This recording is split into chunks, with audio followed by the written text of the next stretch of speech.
నమస్తే, welcome to Suman TV. నేను మీ సాయి. ప్రపంచ వ్యాపారవేత్తలను, దిగ్గజ సంస్థలను, ముఖ్యంగా భారతదేశంలో ఉండేటువంటి ప్రముఖ సంస్థలను టార్గెట్ చేసుకొని గత కొన్ని సంవత్సరాలుగా ఇష్టం ఉన్నటువంటి రీతిలో రిపోర్ట్లను ఇచ్చి షేర్లను కొల్లగొట్టేటువంటి ప్రయత్నం చేసినటువంటి హిండెన్బర్గ్ సంస్థ తాజాగా మూసివేయడం జరిగింది, షట్ డౌన్ చేయడం జరిగింది. గత కొన్ని సంవత్సరాల నుంచి సంస్థలపైన తీవ్రమైనటువంటి ప్రభావాన్ని చూపించినటువంటి ఈ హిండెన్బర్గ్ సంస్థ ఈ యొక్క సంస్థలపైన ఆర్థికంగా ప్రభావం చూపించడం కాదు, పొలిటికల్గా కూడా వివిధ దేశాలలో అంతర్గత కలహాలు సృష్టించడానికి కారణమైనటువంటి అనేక రిపోర్ట్లు ఇచ్చినటువంటి హిండెన్బర్గ్ ఇప్పుడు ఉన్నటువంటి షట్ డౌన్ అందుకు చేసింది. ఎందుకు ఈ కంపెనీని మూసివేసింది? అసలు ఈ కంపెనీకి ఉన్నటువంటి ప్రాధాన్యత ఏంటి? ఈ కంపెనీ ఎందుకు మూసివేయాల్సి వచ్చింది? ఈ కంపెనీ నిజమైనటువంటి కంపెనీ అయితే ఎందుకు కొనసాగించకుండా మధ్యలోనే ఆపవలసి వచ్చింది? ఈ కంపెనీకి ఉన్నటువంటి అర్హతలు ఏంటి? ఈ కంపెనీ చేసినటువంటి పని ఏంటి? అసలు హిండెన్బర్గ్ ఏం చేసింది? దీనికి సంబంధించిన పూర్తి వివరాలు కూడా చూసేటువంటి ప్రయత్నం చేద్దాం. ముఖ్యంగా మన దేశంలో అదానీ షేర్లపైన తీవ్ర ప్రభావాన్ని చూపించినటువంటి ఈ కంపెనీ హిండెన్బర్గ్ రిపోర్ట్స్ అనేటివి స్పష్టంగా చెప్పుకోవచ్చు. మనం ఒక రకంగా ఇండియాలో పొలిటికల్ హీట్ని కూడా పెంచినటువంటి రిపోర్ట్లు ఇచ్చి ఆ రిపోర్ట్లకు ఎలాంటి ప్రాధాన్యత ఉందనే విషయాన్ని పక్కన పెడితే ప్రపంచ అటెన్షన్ని క్రియేట్ చేసి దేశంలో ఉన్నటువంటి ఆర్థిక రాజకీయ పరిస్థితులన్నింటినీ కూడా అల్లకల్లోలం చేసేటువంటి ప్రయత్నం చేసిన రిపోర్ట్స్ అన్నీ కూడా హిండెన్బర్గ్ గతంలో ఇవ్వడం జరిగింది. సో రీసెంట్గా ఇచ్చినటువంటి 2023లో ఇచ్చినటువంటి రిపోర్ట్స్ కారణంగా కూడా కరెక్ట్గా ఎలక్షన్స్కి ముందు రిపోర్ట్స్ కారణంగా కూడా అదాని పైన తీవ్రమైనటువంటి ఆరోపణలు రావడం, ఆయన పైన షేర్లని పడిపోవడం, పూర్తిగా ఆర్థిక అసమానతలను క్రియేట్ చేయడం. ఇప్పుడు సోషల్ మీడియాలో నడుస్తున్నటువంటి ఒక చర్చ ఏంటంటే, క్లియర్ కట్గా చెప్పాలనుకుంటే, ఈ యొక్క హిండెన్బర్గ్ను ఏర్పాటు చేసినటువంటి ఈ వ్యక్తి ప్రపంచంలో ఉన్నటువంటి వివిధ దేశాలలో ఉన్నటువంటి ఆర్థిక సంస్థల యొక్క ప్రముఖ సంస్థల యొక్క వాటి యొక్క రిపోర్ట్లను అందజేసి ఆ యొక్క షేర్లకు సంబంధించినటువంటి అసమానతలను స్టాక్ ఎక్స్చేంజ్లకు సంబంధించి అసమానతలను ముందే గ్రహించి వాటికి సంబంధించినటువంటి ఇన్వెస్ట్మెంట్లలో మార్పు చేర్పులకు కారణభూతంగా ఈ యొక్క రిపోర్ట్లను క్రియేట్ చేస్తున్నారనేటువంటి ఒక ఆరోపణ కూడా ఇప్పుడు సోషల్ మీడియాలో వ్యక్తమవుతుంది. ఇది ఏదైతే ఇప్పుడు షట్ డౌన్ చేసినటువంటి సందర్భంలో, ఒకసారి షట్ డౌన్ చేసిన సందర్భంలో ఈ వ్యక్తి, ఈ హిండెన్బర్గ్ వ్యవస్థాపకుడు అండర్సన్ ఏం చెప్పాడో ఒకసారి పూర్తిగా చదివేటువంటి ప్రయత్నం చేద్దాం.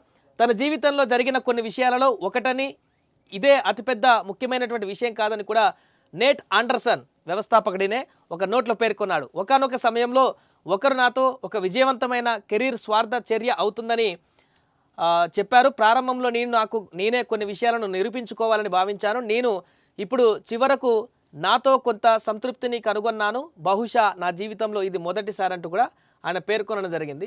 మొదటగా చూస్తే ఈయన ఇచ్చినటువంటి నోట్లో ప్రధానంగా, నేను హిండెన్బర్గ్ రీసెర్చ్ను రద్దు చేయాలని నిర్ణయించుకున్నాను. మేము పనిచేస్తున్న ఆలోచనల పైప్ లైన్ పూర్తయిన తర్వాత ముగించాలనేదే మా ప్రణాళిక అని ఆయన హిండెన్బర్గ్ వెబ్సైట్లో ఒక నోట్ను తెలిపారు. అలాగే ఎందుకు మూసివేస్తున్నామనే విషయం పైన కూడా ప్రత్యేక కారణాలు వెల్లడించలేదు. కానీ ఇప్పుడు ఎందుకు రద్దు చేయాలి అనే ప్రశ్నకు ఒక నిర్దిష్ట కారణం కానీ విషయం కానీ లేదు. హిండెన్బర్గ్ మూసివేత వెనుక ప్రత్యేకమైన ముప్పు లేదు, ఆరోగ్య సమస్య లేదు, పెద్ద వ్యక్తిగత సమస్య లేదు, ఎలాంటి భయాలు లేవని ఆండర్సన్ నోట్లో అన్నారు. అలాగే జీవితంలో చాలా విషయాలు జరుగుతాయనే ప్రస్తావనతో హిండెన్బర్గ్ తన జీవితంలో జరిగిన కొన్ని విషయాలలో ఒకటని ఆయన చెప్పడం జరిగింది. అలాగే ఒకానొక దశలో తన యొక్క జీవితంలో విజయవంతమైనటువంటి తన జీవితంలో ఇది కెరీర్ స్వార్థచర్య అవుతుందని చెప్పారు. ప్రారంభంలో నేనే కొన్ని విషయాలను నిరూపించుకోవాలని భావించాను. నేను చివరకు నాతో కొంత సంతృప్తిని కనుగొన్నాను. బహుశా నా జీవితంలో మొదటిసారని పేర్కొన్నారు. అలాగే ఒకానొక దశలో విజయవంతమైన కెరీర్ను స్వార్థ చర్యగా మారుతుందని కూడా ఒకసారి ఎవరో నాతో అన్నారు. మొదట్లో నేనే కొన్ని విషయాలను నిరూపించుకోవాల్సిన అవసరం ఉండేదని నేను భావించాను. నేను ఇప్పుడు నాతో కొంత ఓదార్పును కనుగొన్నాను. బహుశా నా జీవితంలో మొదటిసారి నన్ను నేను వదిలేసి ఉంటే బహుశా నాకు ఈ పరిస్థితి ఉండేది కాదు అని నేను మొదట కొంచెం బాధను అనుభవించాలి. తీవ్రత ప్రపంచంలోని చాలామందిని నేను శ్రద్ధ వహించే వ్యక్తులను కోల్పోయింది. నేను ఇప్పుడు హిండెన్బర్గ్ను నా జీవితంలో ఒక అధ్యాయంగా చూస్తున్నాను. నన్ను నిర్వహించే ప్రధాన విషయం కాదు అని ఆయన పేర్కొన్నారు. సో పూర్తి క్లారిటీ ఇవ్వలేదు. నేను ఎవరికి భయపడట్లేదు, అదేవిధంగా దీనికి సంబంధించిన సంతృప్తి నాకు దక్కిందనేటువంటి విషయాన్ని కాదు. కానీ ఆల్ ఆఫ్ సడన్లో షట్ డౌన్ చేస్తున్నారు. ఇంకొక 2 రోజులలో ట్రంప్ ప్రమాణ స్వీకారం, అమెరికా అధ్యక్షుడిగా ప్రమాణ స్వీకారం జరగబోతుంది. మరొక వైపు ఈయన హిండెన్బర్గ్ రిపోర్ట్ల కారణంగా ఏ రకమైనటువంటి ఈ అసమానతలకు పాల్పడుతున్నాడో ఇప్పటికే చాలామంది గ్రహించారు. ఎలన్ మస్క్ లాంటి వ్యక్తి కూడా టాప్ 1 కుబేరుడు లాంటి ఎలన్ మస్క్ కూడా ఇలాంటి రిపోర్ట్ల పట్ల అప్రమత్తంగా ఉండాలి, ఇలాంటి వాటిని ఎంకరేజ్ చేయకూడదని గతంలో ఒక స్టేట్మెంట్ ఇచ్చాడంటే హిండెన్బర్గ్ లాంటి సంస్థలు ఏ ఉద్దేశంతో అవి వెలుస్తాయి, ఏ ఉద్దేశంతో అవి ముందుకు వెళ్తాయనేటువంటి విషయాన్ని కూడా గ్రహించాల్సిన అవసరం ఉంది. దాని వెనుక ఎవరుంటారు, ఎవరు వీటిని నడిపిస్తారనేటువంటి ఒక ఆరోపణలు కూడా గతంలో రావడం జరిగింది. అంతేకాకుండా చాడా శాస్త్రి గారు కూడా ఈ కొన్ని ఆయన ఆర్టికల్‌లో చాలా క్లియర్‌గా చెప్పడం జరిగింది.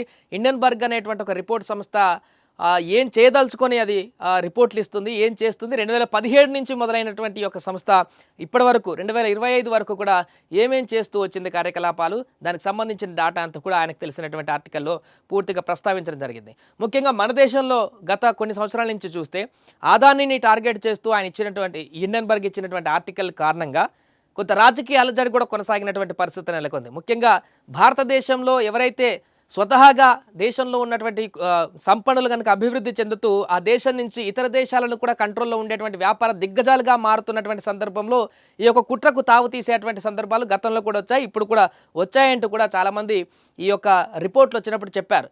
బట్ ఇక్కడ ఉన్నటువంటి రాజకీయ పరిస్థితులు లేకుంటే ఇతర కారణాలు ఏదైనా కానీ పూర్తిగా హిండెన్బర్గ్ రిపోర్ట్ని బూచిగా చూపించి అప్పుడు మన దేశంలో ఉన్నటువంటి మన సంస్థలను, మన వ్యాపారవేత్తలనే పూర్తిగా కిందికి లాగేటువంటి ప్రయత్నం, విమర్శించేటువంటి ప్రయత్నం, నెగిటివ్ చేసేటువంటి ప్రయత్నం, ప్రపంచ కుబేరుల్లో మన దేశంలో ఉండేటువంటి వ్యక్తులను కిందికి లాగేటువంటి ప్రయత్నం కూడా అందరం చేయడం జరిగింది. బట్ ఇలాంటి మంత్రాలు చేసేటువంటి వ్యక్తులు ఉన్నారు కాబట్టి సో ఇప్పుడు ఇదంతా తేటతెల్లం అయిపోయింది. హిండెన్బర్గ్ లాంటి సంస్థలు విదేశాలలో పుట్టి ముఖ్యంగా ఇతర దేశాలతో పాటుగా భారతదేశంలో ఉన్నటువంటి ఐకమత్యాన్ని కానీ, భారతదేశంలో ఉన్నటువంటి ఆర్థిక వృద్ధిని కానీ, భారతదేశంలో రోజురోజుకు చెందుతున్నటువంటి అభివృద్ధిని కానీ ఆటంకం కలిగించేటువంటి ప్రయత్నానికి కొన్ని సంస్థలు పుట్టుకు వస్తున్నాయనేటివి గతంలో చాలాసార్లు చూసాం.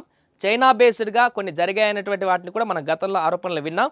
అండ్ ఇప్పుడు హిండెన్బర్గ్ లాంటి సంస్థలపైన కూడా తాజాగా షట్ డౌన్ చేయడం పట్ల అదే రకమైనటువంటి విమర్శలు ఇప్పుడు రావడం జరుగుతుంది. ట్రంప్ కనుక ప్రమాణ స్వీకారం చేసిన తర్వాత ఈ కార్యక్రమాలు ఎలా కూడా కొనసాగో దానికి ఉన్నటువంటి విశ్వసనీయత కూడా మొత్తం కూడా తగ్గిపోయేటువంటి ప్రమాదం ఉంది. కాబట్టి వీటిని అసలు కూడా ఈ వ్యాపార దిగ్గజాలు ఎవరు కూడా ఉపేక్షించేటువంటి పరిస్థితి లేదు. అది ఎందుకంటే దానికి ఆ రిపోర్టుకు ఉన్నటువంటి ప్రాధాన్యత ఏంటి, ఆ రిపోర్టుకు ఉన్నటువంటి బలం ఏంటి, అసలు ఎక్కడి నుంచి ఆ సోర్స్ అంతా వస్తుంది, దానికి ఉన్నటువంటి ఆధారాలు ఏంటి అనేటువంటి రుజువులేంటి అనేటువంటి పూర్తి స్థాయి ఆధారాలు లేకుండా ఒక స్టేట్మెంట్ని పాస్ చేసి నోటీసులు ఇచ్చి ఒక దేశ ఆర్థిక స్థితిలోనే రాత్రి మార్చేస్తూ ఒక దేశంలో ఆర్థిక అలజడికి గురవుతున్నటువంటి సందర్భాన్ని మనం గతం చూసాం. సుప్రీంకోర్టు కూడా అదే చెప్పడం జరిగింది. దేశంలో అదాని విషయానికి సంబంధించి వచ్చినప్పుడు వాళ్ళు సుప్రీంకోర్టుకి వెళ్ళినప్పుడు పిలికి సుప్రీంకోర్టులో వారు క్లియర్గా అదే చెప్పడం జరిగింది. సుప్రీంకోర్టులో కూడా ఇలా ఇతర దేశాలలో ఉన్నటువంటి వ్యక్తులు ఇచ్చేటువంటి అనేకమైనటువంటి రిపోర్ట్స్, నోటీసులు లేకుంటే వారి యొక్క స్టేట్మెంట్ ద్వారా మనం కనుక చర్యలు తీసుకున్నట్లయితే దేశంలో ఆర్థిక అసమానతలు వచ్చేటువంటి అవకాశం ఉందనేటువంటి దానికి సుప్రీంకోర్టు కూడా ఓకే చెప్పి ఆ యొక్క పిటిషన్ గతంలో అదానిపైన వేసినటువంటి పిటిషన్లు కూడా కొట్టివేయడం జరిగింది. సో ట్విట్టర్లో ప్రస్తుతం ఇదే కొనసాగుతుంది. మొత్తం హిండెన్బర్గ్ సంబంధించినటువంటి పోస్టులన్నీ కూడా కొనసాగిస్తున్నారు. దీంట్లో రాజకీయ స్టేట్మెంట్లు కొనసాగుతున్నాయి. హిండెన్బర్గ్ సంబంధించి ఆ గతంలో ఇచ్చినటువంటి రిపోర్ట్లు, ముఖ్యంగా ఆదానికి చేసినటువంటి చేటు, ఆదానికి సపోర్ట్గా చేస్తున్నటువంటి ట్వీట్స్, అదేవిధంగా ఆదాని ఇప్పుడు చాలా most happiest person in the world Adani అంటూ కొంతమంది నెటిజన్స్ కామెంట్ చేయడం, ఇలా రకరకాల కామెంట్స్ అన్ని కూడా పూర్తిగా హిండెన్బర్గ్కు సంబంధించి వ్యతిరేకంగా ఉన్నటువంటి ట్వీట్సే కనిపిస్తున్నాయి తప్ప హిండెన్బర్గ్ షట్ డౌన్ చేయడానికి గల కారణాలు కానీ, హిండెన్బర్గ్ షట్ డౌన్ చేశారంటే ఇది ఎవరో ప్రోద్బలం ఉంటుందనో కానీ, లేకుంటే దానికి పాజిటివ్గా మాట్లాడేటువంటి వ్యక్తులు అయితే మనకు ప్రస్తుతానికి కనిపించట్లేదు.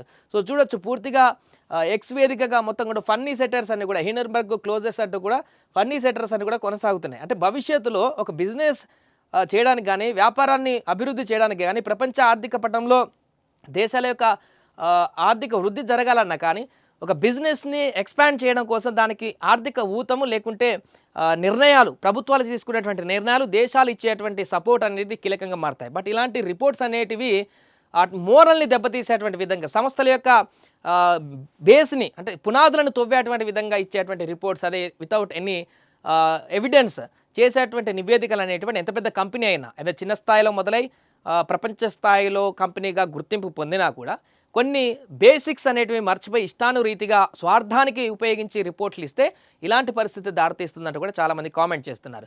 సో హిండెన్బర్గ్ క్లోజ్ అయినటువంటి సందర్భంలో మీకేమనిపిస్తుంది? హిండెన్బర్గ్ నిజమైనటువంటి రిపోర్ట్ సంస్థగా మీరు భావిస్తున్నారా, లేకుంటే హిండెన్బర్గ్ క్లోజ్ చేయడానికి గల కారణాలు ఏంటి?